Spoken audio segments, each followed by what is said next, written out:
नमस्कार। हनुमानगढ़ राजस्थान से मैं आनंद जैन आप सभी का श्रीदेवी क्लासेज यूट्यूब चैनल पर आज फिजिक्स विषय की इस लर्निंग वीडियो में जुड़ने पर स्वागत करता हूं। आज हम ऑप्टिक्स विषय में गोलीय सतह से परावर्तन को समझेंगे। Will understand reflection from spherical mirror और दोनों अवतल और उत्तल दर्पण से प्रतिबिंब छवि का निर्माण किस तरह से होता है। प्रतिबिंब की स्थिति, प्रकृति और आकार को जानेंगे और इनसे संबंधित कुछ संख्यात्मक प्रश्न करेंगे, जिन्हें करते समय हम मिरर फॉर्मूला, मिरर के सूत्र और मैग्निफिकेशन इक्वेशन, आवर्धन के समीकरण का इस्तेमाल करेंगे। और इन संख्यात्मक प्रश्नों को करते समय मिरर फॉर्मूला और मैग्निफिकेशन इक्वेशन का इस्तेमाल करते हुए जो कार्टेशियन साइन कन्वेंशन है, चिन्हों को धनात्मक या ऋणात्मक लेने की परंपरा है, उसे भी जानेंगे। तो समझते हैं संख्यात्मक प्रश्न जो गोलीय दर्पण से परावर्तन से संबंधित हैं। शुरू करते हैं। अवतल गोलीय दर्पण में, कॉनकेव मिरर में जो परावर्तक सतह है, रिफ्लेक्टिंग सरफेस है, वो अंदर की तरफ घुमावदार होता है और मुख्य अक्ष के समांतर अनंत से आने वाली आपतित प्रकाश किरणें दर्पण से परावर्तन के पश्चात मुख्य फोकस पे एकत्र हो जाती है, कन्वर्ज हो जाती है। हम कह सकते हैं कि कॉनकेव मिरर अवतल दर्पण एक अपसरित दर्पण है। वहीं उत्तल दर्पण या कॉनकेव मिरर में परावर्तक सतह, रिफ्लेक्टिंग सरफेस बाहर की तरफ घुमावदार है और मुख्य अक्ष के समांतर अनंत से आने वाली प्रकाश किरणें उत्तल दर्पण से परावर्तन के पश्चात अलग अलग दिशाओं में बिखर जाती है और ऐसा प्रतीत होता है कि वो सब दर्पण के पीछे जो उत्तल दर्पण का मुख्य फोकस है वहां से आ रही है। और हम कहते हैं कि एक उत्तल दर्पण कॉनकेव मिरर डाइवर्जिंग मिरर है, अपसरित प्रकार का मिरर है। एक उत्तल दर्पण के सामने कोई वस्तु अनंत और उसके दूर के बीच में कहीं भी रखी जावे, उस वस्तु की जो प्रतिबिंब छवि है वो दर्पण के पीछे हमेशा सीधी और आभासी, जिसे हम किसी पर्दे पर नहीं उतार सकते, वैसी बनती है। और सभी स्थितियों में वस्तु की प्रतिबिंब छवि आकार में छोटी होती है। एक अवतल दर्पण कॉनकेव मिरर किसी वस्तु की प्रतिबिंब छवि वास्तविक और उल्टी और आभासी और सीधी दोनों प्रकार की बनाता है। अगर वस्तु दर्पण के सामने अनंत और फोकस दूरी के बीच में हो तो उसकी प्रतिबिंब छवि वास्तविक, उल्टी प्राप्त होगी और ऐसी प्रतिबिंब छवियों को हम किसी पर्दे पे भी प्रोजेक्ट कर सकते हैं। अनंत पर रखी हुई वस्तु का प्रतिबिंब फोकस बिंदु पे अत्यंत छोटे आकार का बिंदु स्वरूप होगा और जैसे जैसे वस्तु वक्रता केंद्र पर आती है, प्रतिबिंब छवि फोकस से वक्रता केंद्र पर पहुंच जाती है और उसका आकार वस्तु के आकार के बराबर हो जाता है। और अगर वस्तु वक्रता केंद्र और फोकस के बीच में हो तो उसका प्रतिबिंब छवि उल्टी, वास्तविक और आवर्धित प्राप्त होने लगती है। एक अवतल दर्पण कॉनकेव मिरर जब वस्तु अनंत और फोकस के बीच में है तो उसका प्रतिबिंब दर्पण के सामने वास्तविक और उल्टा बनाती है। लेकिन अगर वस्तु फोकस और ध्रुव के बीच में कोई स्थान पर हो तो उसका प्रतिबिंब दर्पण के पीछे आभासी और सीधा और साथ में आवर्धित भी बनता है। अवतल दर्पण कॉनकेव मिरर में जब वस्तु अनंत और फोकस के बीच में होती है तो उसकी प्रतिबिंब छवि दर्पण के सामने उल्टी बनती है और इन स्थितियों में प्रकाश की किरणें प्रतिबिंब की स्थितियों पे पहुंच सकती है। इसलिए इस तरह की प्रतिबिंब छवि एक वास्तविक रियल इमेज है। वहीं अगर वस्तु अवतल दर्पण में फोकस और ध्रुव के बीच में हो या उत्तल दर्पण कॉन्वेक्स मिरर के सामने कहीं भी हो तो उसकी इमेज दर्पण के पीछे बनती है जहां प्रकाश नहीं पहुंचता है। और इस तरह की इमेज जो दर्पण के पीछे बनती है, ऐसी प्रतिबिंब छवियों को हम आभासी प्रतिबिंब कहते हैं। यहाँ ये बात समझनी महत्वपूर्ण रहेगी कि आभासी छवियों को आप किसी स्क्रीन पे प्रोजेक्ट नहीं कर सकते, जबकि जो वास्तविक छवियाँ होती है जो दर्पण के सामने बनती है उन्हें किसी स्क्रीन पे प्रोजेक्ट किया जा सकता है।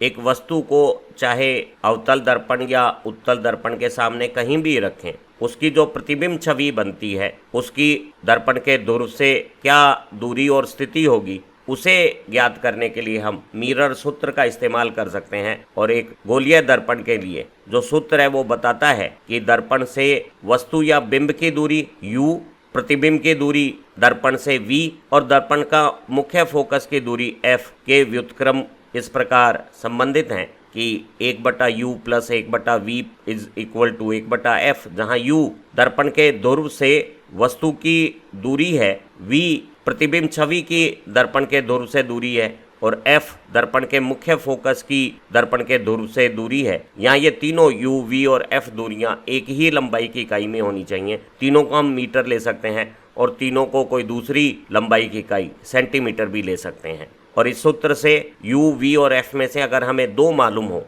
तो हम तीसरी की गणना कर सकते हैं।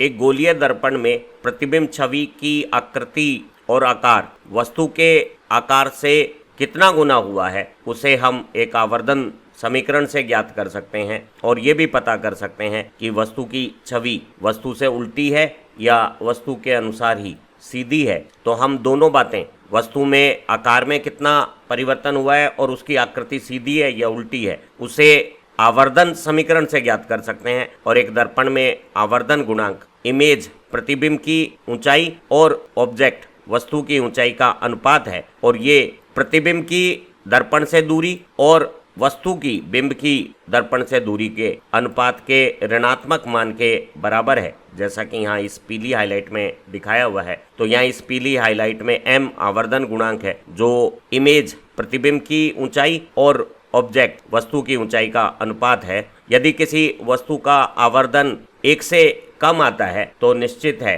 कि वस्तु की तुलना में उसकी प्रतिबिंब छवि आकार में छोटी है, और अगर मैग्निफिकेशन आवर्धन गुणांक 1 से ज़्यादा आता है तो वस्तु की तुलना में उसकी इमेज की ऊंचाई अधिक होगी। यदि ये आवर्धन गुणांक अंततः हल करने पे ऋणात्मक आता है तो ये पुष्टि करता है कि वस्तु की तुलना में उसकी छवि उल्टी है। वहीं अगर ये आवर्धन गुणांक धनात्मक आता है तो वो पुष्टि करता है कि वस्तु और उसका प्रतिबिंब दोनों एक ही दिशा में सीधे और ऊर्ध्वाधर ऊपर की तरफ, जैसे यहाँ इस चित्र में दिखाया जा रहा है, उस तरह के प्राप्त होंगे। तो हम आवर्धन समीकरण की मदद से वस्तु की आकृति और आकार दोनों का निर्धारण कर सकते हैं। जब हम दर्पण सूत्र का इस्तेमाल करते हैं तो हमें वस्तु बिंब की, प्रतिबिंब की और फोकस बिंदु की दर्पण से दूरियां ज्ञात करनी होती हैं। और ये दूरियां किस तरह से ज्ञात की जाती है उसके लिए एक कार्टेशियन चिन्ह परंपरा, कार्टेशियन साइन कन्वेंशन है, जिसे हमें समझना जरूरी है। इसी तरह से जब हम आवर्धन समीकरण का इस्तेमाल करते हैं तो प्रतिबिंब की ऊंचाई और वस्तु की ऊंचाई किस तरह से नापी जाती है उसे भी हमें चिन्ह परंपरा के अनुसार समझना होगा। तो इन चिन्ह परंपराओं को समझने के लिए हम ये जो 6 कायदे हैं उनका इस्तेमाल कर सकते हैं। जो सारी दूरियां हैं, चाहे वो वस्तु या बिंब की दूरी u हो, प्रतिबिंब की दूरी v हो या मुख्य फोकस की दूरी f हो, उसे हम दर्पण के ध्रुव से नापते हैं। और एक दर्पण का ध्रुव, चाहे दर्पण अवतल दर्पण हो या उत्तल दर्पण हो, वो दर्पण का केंद्र बिंदु है जो यहाँ अवतल दर्पण में और यहाँ उत्तल दर्पण में हम दर्शा रहे हैं। तो सारी दूरियां दर्पण के ध्रुव से नापी जाती है। यदि ध्रुव से नापे जाने वाली दूरी की दिशा किसी वस्तु की दर्पण के तरफ आपतित होने वाली किरण की दिशा में है, अर्थात ध्रुव से वो दूरी दर्पण के पीछे है, जैसे यहाँ प्रतिबिंब की दूरी अगर हम देखें तो वो दर्पण के पीछे ध्रुव से जब नापी जाती है तो वो आपतित किरण की दिशा में है, तो ऐसी दूरियां जो ध्रुव से नापते समय दर्पण के पीछे या आपतित किरण की दिशा में है उन्हें धनात्मक लिया जाता है। वहीं जो दूरियां ध्रुव से नापते समय आपतित किरण की दिशा से उल्टी आती है, जैसे इस अवतल दर्पण में वस्तु और उसका प्रतिबिंब दोनों दर्पण के सामने हैं और इनको जब हम ध्रुव से नापते हैं तो ये दोनों आपतित किरण की दिशा से उल्टी दिशा में हैं, तो यहाँ वस्तु की ध्रुव से दूरी और प्रतिबिंब की भी ध्रुव से दूरी दोनों ऋणात्मक लिए जाएंगे। तो जो ध्रुव से नापते समय दूरियां दर्पण के सामने होती हैं वो ऋणात्मक ली जाती हैं और जो दर्पण के पीछे होती हैं उन्हें धनात्मक लिया जाता है। वस्तु या उसके प्रतिबिंब की जो ऊंचाइयां हैं उन्हें हम मुख्य अक्ष से ऊर्ध्वाधर दिशा में नापते हैं, और अगर ये ऊंचाइयां मुख्य अक्ष से ऊर्ध्वाधर ऊपर की तरफ है, जैसे ये वस्तुओं की स्थितियां हमें दिख रही है, या एक दर्पण के पीछे बनने वाली आभासी प्रतिबिंब की स्थिति है, ये मुख्य अक्ष के ऊर्ध्वाधर ऊपर की तरफ है, तो ये ऊंचाइयां धनात्मक मानी जाती हैं। वहीं अगर एक अवतल दर्पण में प्रतिबिंब छवि वास्तविक और उल्टी बन रही है तो वो मुख्य अक्ष से ऊर्ध्वाधर नीचे की तरफ है, तो ऐसी नीचे की तरफ की ऊंचाइयों को ऋणात्मक माना जाता है। सामान्य परंपरा के अनुसार दर्पण के सामने रखी गई वस्तु की स्थिति को हमेशा ऊपर की तरफ लेते हैं और ये धनात्मक ली जाती है, और अगर प्रतिबिंब वास्तविक बनता है, दर्पण के सामने बनता है, तो वो नीचे आता है, तो ऐसी छवि ऋणात्मक ली जाती है। और अगर प्रतिबिंब दर्पण के पीछे बनता है, वो ऊर्ध्वाधर सीधा ऊपर की तरफ है, तो ऐसी प्रतिबिंब छवि को धनात्मक लिया जाता है। और आवर्धन गुणांक अगर प्रतिबिंब वास्तविक और उल्टा बनता है तो ऋणात्मक चिन्ह रखेगा, और अगर प्रतिबिंब आभासी और सीधा बनता है तो आवर्धन गुणांक धनात्मक चिन्ह रखेगा। दर्पण के लिए कार्टेशियन चिन्ह परंपरा को समझने के लिए हमें कार्टेशियन निर्देशांक तंत्र को समझना चाहिए, और ये एक्स अक्ष और ये वाई अक्ष का कटान बिंदु निर्देशांक तंत्र में मूल बिंदु होता है। और अगर हम दर्पण की स्थिति को ऊर्ध्वाधर वाई अक्ष के अनुरूप रखते हुए दर्पण के केंद्र स्थान ध्रुव को निर्देशांक तंत्र के मूल बिंदु पर रख लेते हैं, तो अब हमारे लिए सभी दूरियों को मूल बिंदु से समझना आसान हो जाएगा। अगर दर्पण का परावर्तक पृष्ठ पीली हाईलाइट वाली स्थितियों में है, तो दर्पण के सामने रखी हुई वस्तु से आपतित किरण की दिशा चित्रानुसार होगी, और ऐसी स्थिति में आपतित किरण की दिशा में ध्रुव से दाएं भाग में नापे जाने वाली क्षैतिज दूरियां पॉजिटिव होंगी, और दर्पण के सामने बाएं लेफ्ट नापे जाने वाली दूरियां ऋणात्मक होंगी। और इस तरह से हम दर्पण सूत्र में u, v और f को ध्रुव से नाप सकते हैं। अगर वस्तु दर्पण के सामने है, जो कि हमेशा होती है, तो u हमेशा नेगेटिव होगा। अगर प्रतिबिंब दर्पण के सामने वास्तविक है तो v भी नेगेटिव होगी, और अगर ये दर्पण अवतल दर्पण है तो इसका मुख्य फोकस भी दर्पण के सामने है, तो f भी नेगेटिव होगा। और अगर ये दर्पण उत्तल दर्पण है तो इसका मुख्य फोकस पीछे की तरफ होगा, और पीछे की दूरियां जो ध्रुव से नापी जाएगी तो वो पॉजिटिव नापी जाएगी। इसी तरह से इस क्षैतिज अक्ष के अनुरूप मुख्य अक्ष आ जाएगा, और इस मुख्य अक्ष से ऊपर ऊर्ध्वाधर दूरियां पॉजिटिव और नीचे ऊर्ध्वाधर दूरियां नेगेटिव पढ़ी जाएगी। वस्तु हमेशा ऊपर रखी जाती है, और अगर उसका आभासी प्रतिबिंब बनता है तो वो भी ऊपर आता है, तो वो दोनों पॉजिटिव होंगी। और अगर एक वास्तविक प्रतिबिंब बनता है तो वो उल्टा बनेगा, और उल्टा वास्तविक प्रतिबिंब की ऊंचाई को नेगेटिव पढ़ा जाएगा। कुछ संख्यात्मक प्रश्नों का अभ्यास विषय समझ को बेहतर और परीक्षा उपयोगी बना देगा। हमें दिया गया है कि एक उत्तल दर्पण के सामने मोमबत्ती जो हमारे लिए वस्तु है वो ध्रुव से 40 सेंटीमीटर दूरी पर रखी गई है, और इस मोमबत्ती का प्रतिबिंब छवि दर्पण के पीछे ध्रुव से 15 सेंटीमीटर दूरी पर बनती है। हमें इस उत्तल दर्पण कॉन्वेक्स मिरर की प्रिंसिपल फोकस की दूरी प्राप्त करनी है, फोकस दूरी ज्ञात करनी है। तो अगर हम दर्पण सूत्र का इस्तेमाल करेंगे तो ध्रुव से बिंब की दूरी, प्रतिबिंब की दूरी और फोकस बिंदु की दूरियों को इस सूत्र अनुसार 1/u plus 1/v is equal to 1/f से जोड़ा जाता है। और यहाँ दर्पण के सामने आपतित किरण से विपरीत दिशा में ये वस्तु की दूरी u ऋणात्मक पढ़ी जाएगी, तो u -40 सेंटीमीटर बोला जाएगा। इसी तरह से आभासी सीधा प्रतिबिंब जो दर्पण के पीछे बन रहा है वो दूरी आपतित किरण की दिशा में ही नापी जा रही है, धनात्मक कहलाएगी, तो यहाँ v +15 सेंटीमीटर होगा। अगर हम u का मान -40 सेंटीमीटर और v का मान +15 सेंटीमीटर लिख देते हैं तो f एक समान इकाई सेंटीमीटर में इस सूत्र के अनुसार ज्ञात हो जाएगी, और 1/f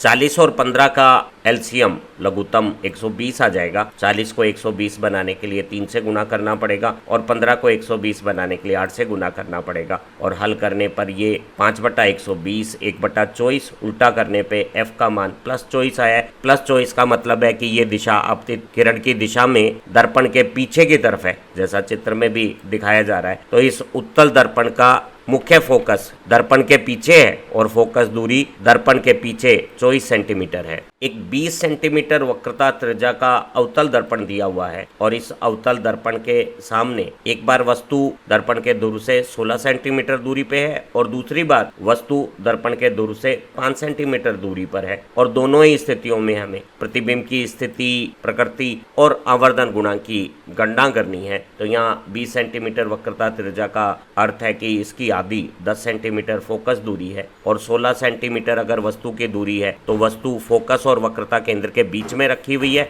और ऐसी स्थिति में प्रतिबिंब छवि है वो वक्रता केंद्र और अनंत के बीच में आवर्धित, वास्तविक और उल्टी बनेगी। हम इसको गणना से भी सिद्ध कर देंगे। वहीं अगर वस्तु दर्पण के ध्रुव से 5 सेंटीमीटर दूरी पे है, अर्थात वो फोकस बिंदु और ध्रुव के बीच में है, तो ऐसी स्थिति में वस्तु की एक आभासी और आवर्धित प्रतिबिंब छवि दर्पण के पीछे बनेगी, जिसे हम गणना करके ज्ञात कर लेंगे। दर्पण की वक्रता त्रिज्या 20 सेंटीमीटर दी हुई थी और उसकी फोकस दूरी वक्रता त्रिज्या की आधी हमें 10 सेंटीमीटर ज्ञात हो जाएगी। और इस अवतल दर्पण में दर्पण का फोकस दर्पण के परावर्तक पृष्ठ के सामने है और उसे जब हम दूर से नापेंगे तो उसकी दिशा नापते समय आपतित किरण से विपरीत है, अतः ये दूरी ऋणात्मक होगी। तो फोकस दूरी यहाँ -10 सेंटीमीटर हो गई है। और पहले संख्यात्मक प्रश्न में हमें वस्तु की दर्पण के ध्रुव से दूरी 16 सेंटीमीटर सामने की तरफ दी गई है। एक बार फिर ये दूरी आपतित किरण से उल्टी दिशा में नापते समय ध्रुव से जब हम देखेंगे तो ऋणात्मक हो जाएगी। तो हमें u -16 सेंटीमीटर दिया हुआ है। इस दर्पण सूत्र में बिंब की दूरी u और फोकस दूरी दोनों ऋणात्मक है और वो क्रमशः 16 सेंटीमीटर और 10 सेंटीमीटर अगर हम रख देते हैं तो हमें प्रतिबिंब की दूरी v का रूप प्राप्त हो जाएगा। 1/-16 को दूसरी तरफ पक्ष रूपांतरण करेंगे तो वो धनात्मक हो जाएगी। और 16 और 10 में 80 एलसीएम ले लेंगे तो 16 को 80 बनाने के लिए 5 और 10 को 80 बनाने के लिए 8 से गुणा करना होता है। और ये हल करने पे -3/80 जब हम उल्टा करेंगे तो प्रतिबिंब की दूरी v ऋणात्मक 26.67 सेंटीमीटर हमें ज्ञात हो गई है। अर्थात हमारा प्रतिबिंब छवि दर्पण से आपतित किरण की उल्टी दिशा में दर्पण के सामने 26.67 सेंटीमीटर पे प्राप्त हो रही है। अर्थात ये वक्रता केंद्र और अनंत के बीच की कोई स्थिति पे हमारे दर्पण के सामने एक वास्तविक और उल्टी प्रतिबिंब छवि बनना साबित कर रही है। अगर यहीं हम आवर्धन गुणांक का समीकरण इस्तेमाल करेंगे तो इमेज की हाइट, प्रतिबिंब की ऊंचाई और वस्तु ऑब्जेक्ट की ऊंचाई का अनुपात उनकी ध्रुव से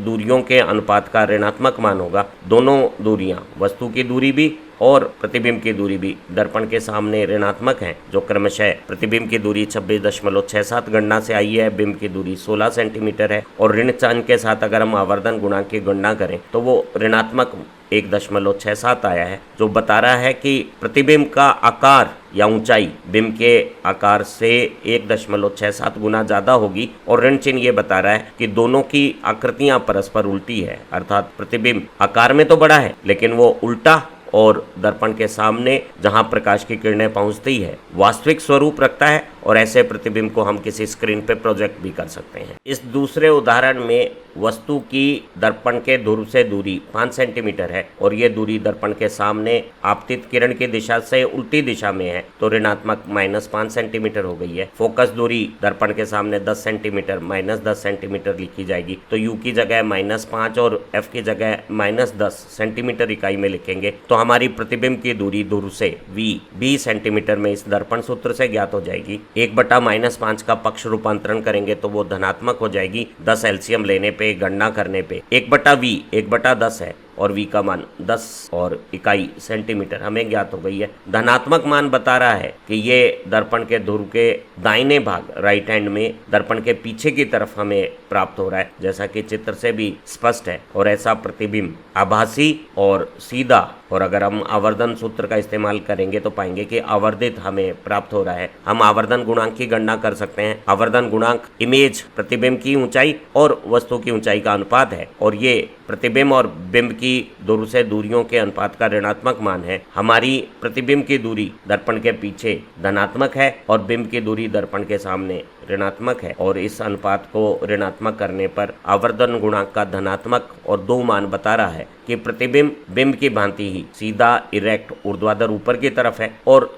2 गुना आवर्धन बता रहा है कि हमारे प्रतिबिंब की ऊंचाई या आकार बिंब के आकार से 2 गुना है। इस आखिरी संख्यात्मक प्रश्न के साथ आज की इस लर्निंग वीडियो की समाप्ति करते हैं। हमें दिया गया है कि एक 7 सेंटीमीटर आकार की कोई वस्तु है जिसे हमने 18 सेंटीमीटर की फोकस दूरी वाले एक अवतल दर्पण के सामने दर्पण के ध्रुव से 27 सेंटीमीटर की दूरी पर रखा है। हमें दर्पण से कितनी दूर एक पर्दा रखना चाहिए ताकि एक प्रतिबिंब की स्पष्ट शार्प फोकस्ड इमेज वहां हमें प्राप्त हो जाए। इस तरह के प्रतिबिंब की आकार और आकृति के साथ साथ प्रकृति भी कैसी है, इसके बारे में भी हमें विवेचना करनी है। तो हमें दिया गया है कि वस्तु की दूरी ध्रुव के सामने ऋणात्मक 27 सेंटीमीटर है, फोकस दूरी भी दर्पण के सामने 18 सेंटीमीटर -18 सेंटीमीटर हो जाएगी, और ऑब्जेक्ट वस्तु की ऊंचाई ऊर्ध्वाधर ऊपर की तरफ 7 सेंटीमीटर दी हुई है। और अगर हम दर्पण सूत्र का इस्तेमाल करें, u की जगह -27 सेंटीमीटर, f की जगह -18 सेंटीमीटर लिखें तो ध्रुव से प्रतिबिंब की की दूरी v ज्ञात करने के लिए जब 1/-27 का पक्ष रूपांतरण किया, ये प्लस हो गया, 18 और 27 में 54 एलसीएम लिया, हल किया, तो ये 1/v -1/54 उल्टा करने पे हमने पाया कि v का मान -54 सेंटीमीटर आया है। ऋणात्मक मान बता रहा है कि ये जो प्रतिबिंब की दूरी है ये ध्रुव से दाईं तरफ दर्पण के सामने की तरफ है और सामने प्रकाश की किरणें प्राप्त हो सकती हैं, तो हमें प्रतिबिंब छवि वास्तविक मिलेगी और वो दर्पण से 54 सेंटीमीटर की दूरी पे पर्दे को रखने पर उस पे प्राप्त हो जाएगी। अगर हम आवर्धन सूत्र का समीकरण का इस्तेमाल करें तो इमेज प्रतिबिंब की ऊंचाई और वस्तु की ऊंचाई का अनुपात -v/u है। v प्रतिबिंब की दूर से दूरी -54, u बिंब की दूरी -27। ऋणात्मक चिन्ह के साथ अगर आवर्धन गुणांक का मान देखें तो वो -2 बता रहा है कि हमारी इमेज प्रतिबिंब बिंब से 2 गुना आकार में बड़ी है और वो ऋण चिन्ह के कारण उल्टी दिशा में है, तो हम एक उल्टा वास्तविक और आवर्धित 2 गुने बड़े आकार का 7 से 2 गुना 14 सेंटीमीटर आकार का प्रतिबिंब पर्दे पे प्राप्त करेंगे।